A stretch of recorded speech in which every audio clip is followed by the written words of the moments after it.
Hello friends, welcome to the part 2 of my actuarial video sessions. In the previous part, I explained about the exploratory data analysis and its types, and there were descriptive, inferential, and predictive analysis. Now in the second part, I'm going to explain about the steps of data analysis process, the source of data and the methods of collecting the data, and other aspects of data like truncated, longitudinal, and cross-sectional, and censored data. So moving on to the second part of this presentation or this slideshow, let me explain the data analysis process. So what are the key steps in analyzing a data or a data analysis process? That can be described as follows. First, you will develop a well-defined set of objectives which need to be met by the results of the data analysis. So you will come up with questions in your mind that what is your purpose of collecting a particular piece of data? What do you want to exactly analyze and do a particular research work? What do you want to explain people? What are the conclusions that you want to derive based on the objectives? So these are the generations of ideas which will arise in your mind. So let us take an example of an insurance product. As we are dealing with actuarial science, say your objective may be to summarize a particular claims from a particular sickness insurance product, be it health, general, or life. You will be determining the performance of these claims by referring to some criteria like age, gender, and the reason of the claims. So you have made some predetermined goals of what all are the piece of information which you have to consider while doing the data analysis. The next step is to identify the data items required for the analysis. So you will have different parameters, variables taking into the consideration for carrying out the data analysis. You will have multiple variables like x1, x2, x3, x4, which will have different criteria mentioned column wise. So you will consider that data items which will be required to carry out any analysis of a data set. The next stage is you will move on to the collection of the data from appropriate sources. Now we will refer the data source, which is a subtopic, in the next part, as there will be an in-depth explanation in the coming slides. So the third point is an in-depth detailed theory which is explained in the coming slides of my presentation. So we will see that later. Now moving on to the fourth point, that once after when you collect the data, you will start processing and formatting the data for analysis. Example, inputting it into a spreadsheet, database, or other model. So you will be considering all the variables of the data set and inputting it into an Excel file, say in this case, because we have MS Office, Microsoft Excel, where you can easily input all the informations on the cell references or cell address. Then we'll move on to data cleaning.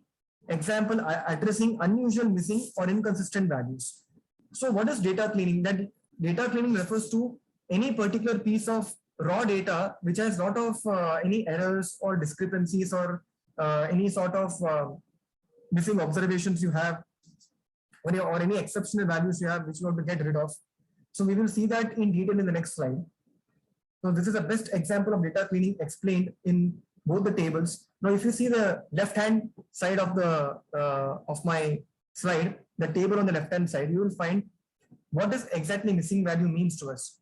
Now, as if you can see, the age of 6 people is mentioned in this table, of which Mr. F's age is missing. It is denoted by NA. So how will I get rid of this missing value? Is there any procedure to get rid of it? Yes. How will you do that? We will first calculate the average of this age of 6 people, derive it, and keep the result on the side. As I mentioned below, here the average is 29. That is, I will calculate the average including the missing observation, that is Mr. F's age as well. Okay. Once I derive the average, I will replace this missing observation NA with the average. So Mr. F's age, which was missing, will be replaced with 29. So this is how I treat the missing value. So on the other hand, what is exceptional value or outlier? Exception value is nothing like nothing but a value which is abnormally at a great distance away from a given set of observation in a range in a given sample. A simple way of explaining this is, as if you can see the table on the left hand side of this slide, every age, each and every age of Mr. A, B, C, D, and E belong to the age group of roughly between 15 to 30. So they are almost middle-aged group of people, except Mr. F, because Mr. F's age is 99, who is totally out of the range of the age groups of between 15 to 30. So here, if you see Mr. F's age, which is 99, it will be treated as an exceptional value or outlier because it is very far away from the age groups mentioned above. So this is the best example of explaining missing values and exceptional values. So, okay, now how do you treat outliers or exceptional value? For that, you will be using a tool called interquartile range. So to know interquartile range, you should be very well versed and thorough with quartiles, medians, and mean. So you will be covering these concepts in your CS series or core statistics module, which is another actuarial paper. Once if you know what are the central tendency based information or measure of dispersions, or it will be easy for you to understand the performance or the summary of a data set, and based on which you can derive what is an outlier or what is an exceptional value. Now, after the data cleaning is being done, we'll move on to the EDA, exploratory data analysis, which I explained in the previous part or in the first part, that what is the descriptive, inferential, and predictive analysis. So the nature of the data set will be determined, based on which you will come up with different sorts of analysis here. So descriptive analysis means producing summary statistics on central tendency and spread of the data. The summary statistics is nothing but the average, which is, you call it as a mean also, median and mode. And you will have standard deviation, then you will have a variance calculation. And whereas inferential analysis, estimating summary parameters of the wider population of data, testing hypothesis. So you will be coming across concepts like probability, sampling, probability distribution and all, where your sample represents the entire population, as you cannot analyze each and every individual observation of a wider data set. Predictive analysis involves analyzing data to make predictions about future events or other data sets, which means you will be dealing with linear relationships of two sets of variables, y and x, and you'll be deriving equations like y is equal to a plus bx. Okay, based on this EDA, we'll be moving on to the next stage, which is called as modeling the data, which is stage 7 or step 7. Data modeling means you will come up with a final visual graphical representation with graph diagrams like bar charts, pie diagrams, box plots, and all to explain how is your data exactly performing. You will come up with fixed equations or formulas that will determine the strength of the data set. Okay, so you'll be able to interpret the data results, whatever you have derived. The next stage, you will communicate the results. You will communicate it with your friends, with whom you are working, with your clients, with your superiors, or you will publish even journals or magazines of whatever research work you have done, and you will publish it and keep it in libraries or give it to your any education institution so that people can refer it for further source. The next stage is monitoring the process, that is updating the data and repeating the process if required. So after communicating the results, that will not be the end of your data analysis process which you have carried, because there might be some real-time informations available which you have to keep on updating. And if any additional set of informations are available, you have to re-input it back. And again, you come up with new set of results that might vary from the previous one which you have derived. So moving on to the concept of data source. So what are the data sources? So this is a very important question which is asked in your core module itself, in the CM material itself. So what are the data sources? There are two types of sources, is primary and secondary data. Primary source refers to the source of collecting data directly by approaching the people, by conducting interviews, coming up with questionnaires, survey feedback forms. And secondary data refers to the data which you obtain it from other sources like internets, newspapers, journals, magazines, whichever are written publications. Now, how the data is collected? As consideration of the steps 3, 4, and 5 in the data analysis process, it makes clear that getting data into a ready for analysis is a process and not a single event. The source of data can depend on your viewpoint. So whatever research work you are carrying out, it is not a result or a goal-oriented event, but it is a process-oriented event, which you may derive some single or multiple results, which may have alternatives. So that will explain that what is the nature of the data set which you have collected. Okay. And examples of data collections are, suppose you are conducting an analysis which involves collecting survey data from a sample of people in the hope of drawing inferences about a wider population. So, we have done inferential analysis where you extract a sample that represents the population. So that's with the help of sample, you will come up with some mathematical calculations. So if you are in charge of the whole process, including collecting the primary data from your selected sample, you would probably view the source of the data as being the people in your sample. So as I said, primary data is nothing but what? The direct informations which I get from the people by speaking to them, having a face-to-face conversation, interviews with them, conducting feedbacks, survey forms, and it's an ultimately direct conversation or a healthy conversation which you have with the people or any personality who are belonging to any research background. So this is how you obtain the primary data. You will then have created a secondary source for others to use. So based on whatever informations directly which you derived, you will be publishing it, and based on which the other people or readers will be referring to your secondary source for easy understanding. So primary data can be gathered as the outcome of a designed experiment or from an observational study. To understand the data, knowledge related to the collection process details is important, including possible sources of bias or inaccuracy. So whenever you collect data, you have to think twice before extracting the information, because if there is any bias or inaccuracy, as if you have seen, there were a lot of missing values and outliers, as I explained, showing some tabular format. If you find that there are only missing observations and only outliers and nothing else, then probably you have to disregard or discard that data or remove that data and come up with a new fresh source of information which is different from others. And there you have to analyze that whether there is any bias or inaccuracy. If there are no bias or inaccuracy, or if it is in such a way that there are less amount of bias or inaccuracy, you can treat it, get rid of those outliers and missing values, and come up with a good refined data or clean data. Okay. Now the next is that issues that the analyst should be aware of, including is whether the process was a manual or automated.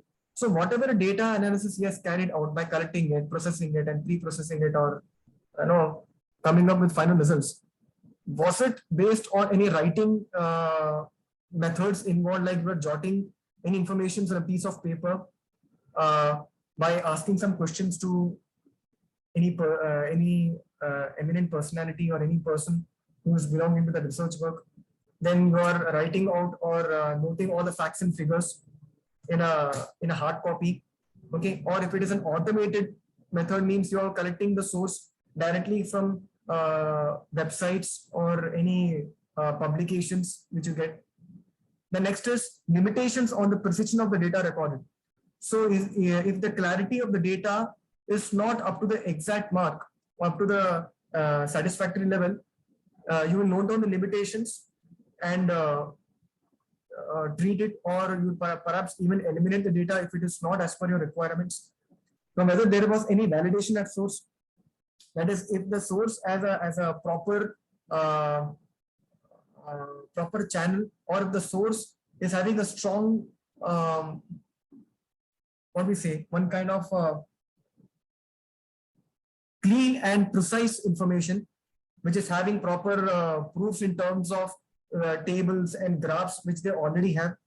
And next, if data wasn't collected automatically, how was it converted to an electronic form? Say you have collected the data in a manual format by default. how would you have converted automatically into a electronic format is you will probably note it down in any programming languages like in a machine learning codes, or you might be using an Excel programming languages, or you might be using visualization tools to come up with simple graph diagrams.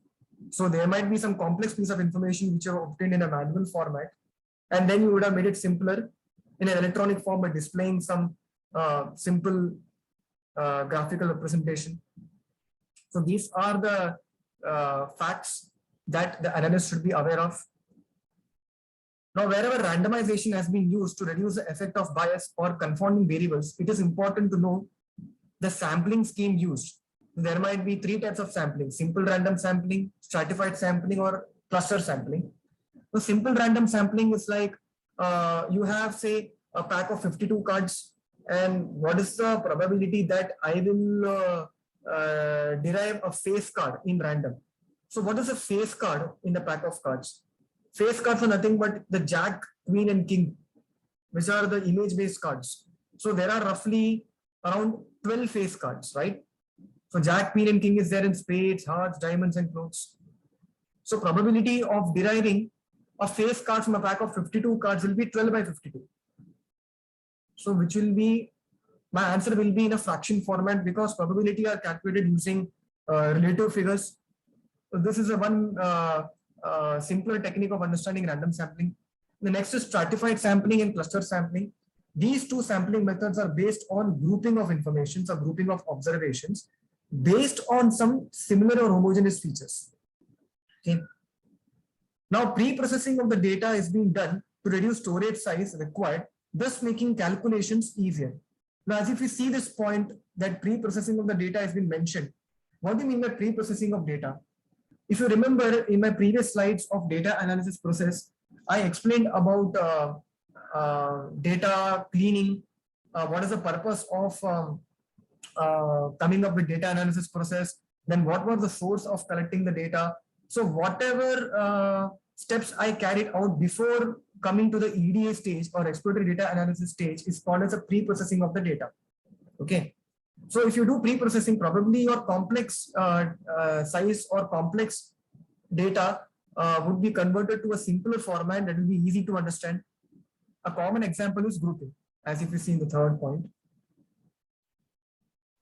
The next is other aspects of the data which are determined by the collection process are cross-sectional data, longitudinal data, censored data, and truncated data. So cross-sectional data is nothing but at a single moment in time, values of the variables of interest for each case in the sample are recorded. For example, recording the amount spent in a supermarket by each member of a loyalty card scheme this week. So a supplier in the supermarket or the seller in the supermarket will record the member's purchasing habit. Okay, what all products he has purchased. So you look at the amount and the invoice details. So there will be definitely two copy of invoice. One invoice will be with the seller, and the other invoice will be with the customer. So they will just record the amount which he has spent in purchasing the products in the supermarket for that particular week. This is an example of cross-sectional data. Longitudinal data means it involves recording values at intervals over time. For example, recording the amount spent in the supermarket by a particular member of a loyalty card scheme each week for a year. So this is nothing but the cross-sectional data carried out at regular intervals over time. Because in the previous case, there is a cross-sectional case, we were referring to the observation of a purchasing power of a member for one particular week only. But in longitudinal data, you're doing for the entire 52 weeks for a year. So you are referring to a trend or the habit or a purchasing habit of the customer, referring to the amount which he has spent. Censored data is nothing but it occurs when the value of a variable that is only partially known to us. Okay. Censoring is dealt in detail in code series CS2. So let us just see a simple example of censored data. Say if a researcher is observing some 15 newly enlisted people who have come in contact with COVID-19 patients under a 14-day, who are under a 14-day quarantine. Okay. And the observation period of this people visiting them is being taken into consideration. Now, whoever have visited this COVID-19 patients, they would be analyzed. So, of which some of them might show symptoms of the virus in their body. Some person might run away from the place, or some may die due to unrelated diseases, or some still may not show any signs of virus. So they might be COVID carriers also. So some may not show any sign of virus even after the 14 days quarantine. So here, the survival times for all these cases may not be known to the researcher, but they will only know the duration is that within this 14 days, what has exactly happened to those 50 newly people who have came in contact with this COVID patients. So this is an example of sensor data where you have partially known facts which you somehow deriving it, but some other piece of information is not known to you due to unavailability of the observations or unavailability of the informations. Whereas truncated data, it occurs when measurements on some variables are not recorded, so are completely unknown.